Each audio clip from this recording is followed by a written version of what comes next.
Hey everyone! Welcome to Ever Wonder, the channel where we expose lesser-known facts about common things. From relationship battles to crazy tourist destinations to bizarre food combinations, we've got all the info you're looking for. Today, we're diving into the top 10 topics that couples just can't seem to agree on. We've incorporated some informative polls and studies to back this up, so stay tuned. You won't want to miss it. First up, let's talk about everyone's favorite topic, money. This one starts off our list because it's no secret that couples argue about finances. But some people don't realize just how pervasive talk about the paper can be. A recent poll found that 42% of couples argue about spending versus saving at least once a month. That means for some couples, disagreements over spending and saving comes with every paycheck. In fact, arguments about money may even be more consistent than the paychecks themselves. It's the kind of bank that keeps on rolling. The point is, folks, money matters can be tricky to navigate in a relationship. So seek the help of a financial advisor to keep your relationship in the green.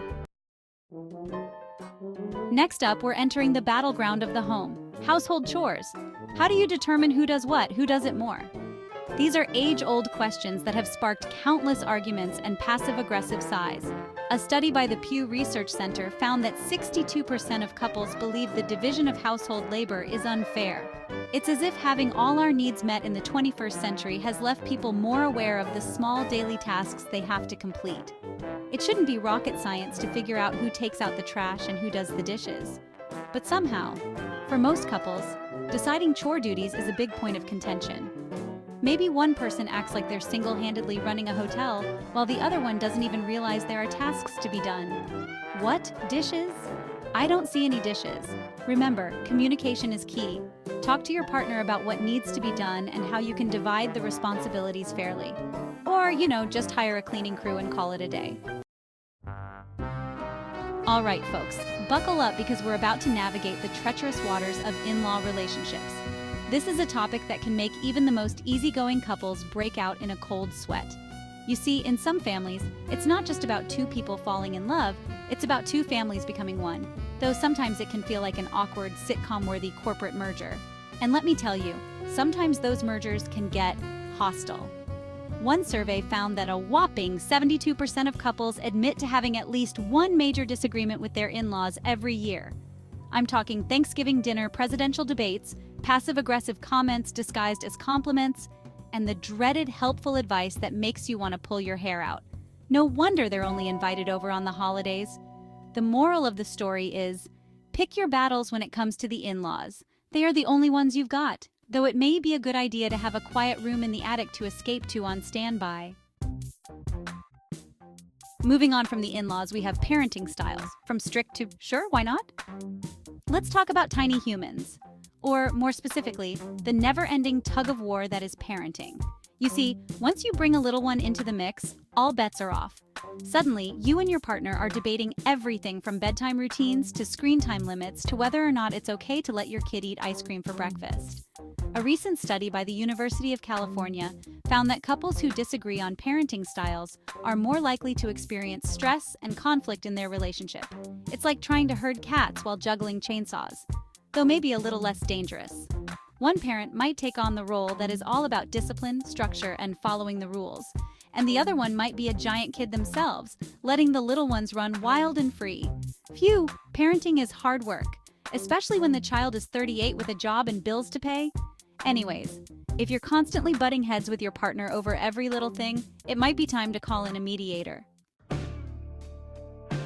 Next up, we have vacation vexations, adventures, and disagreement. All right, let's talk about everyone's favorite topic, vacations. You know, that magical time when you get to escape the daily grind and spend some quality time with your significant other? Yeah, well, it turns out that planning a vacation can be a lot more stressful than actually going on one, especially when you and your partner have drastically different ideas of what constitutes a dream vacation. One poll found that 37% of couples argue about vacation destinations at least once a year. One person wants to lounge on a beach with a good book, while the other is itching to climb a mountain and conquer the great outdoors. It's a recipe for disaster. Most travel tussles come down to a misunderstanding of what the vacation was intended to be. Was one of you needing a relaxing few days to recharge for the work week ahead? Or did one of you see an inspiring adventurer's post on Instagram and desire to venture forth and conquer. The solution is always going to be compromise, folks. Communicate about intentions before the vacation, and maybe try to sneak in moments for both risk and rest. Okay, let's talk about something we can all relate to. The never-ending battle for the clicker. The age-old struggle of deciding what to watch on TV can lead to what some might call a remote control rumble. It's a tale as old as time itself. You finally managed to carve out some quality time with your significant other. You're all cuddled up on the couch, ready to relax and unwind. And then, the remote control battle begins. A recent survey found that 64% of couples argue about what to watch on TV at least once a week. You got one person who's all about documentaries, historical dramas, or anything with subtitles. And the other one who just wants to binge-watch reality TV, cheesy rom-coms, or anything with explosions. It's a recipe for remote control warfare. Choosing what to watch on TV shouldn't be a big decision, folks. It might set the tone for the evening. But can I offer a little piece of advice? Compromise. Maybe you alternate who gets to pick the show each night. Or you just invest in separate TVs and avoid the conflict altogether. All right, folks, let's dive into the digital age and talk about everyone's favorite double-edged sword, social media. On the one hand, it's a great way to stay connected with friends and family, share funny memes, and procrastinate from real life. But on the other hand, it can be a breeding ground for jealousy, insecurity, and full-blown relationship drama. A recent study found that 25% of couples admit to arguing about social media at least once a month. Some people are full-blown addicts, constantly glued to their phone, scrolling through Instagram, liking every post in sight, and leaving thirsty comments on their ex's vacation photos. And others might not want anything to do with it. Hey you, put the phone down and pay attention to me. It's a recipe for digital disaster. Social media can be addictive, and if it's causing problems in your relationship, it might be time to have a serious conversation with your partner. Or, just stage an intervention. Now on to some big pet peeves, literally. Furry friends and the friction they bring. Let's talk about our furry, scaly, or feathered friends. Pets.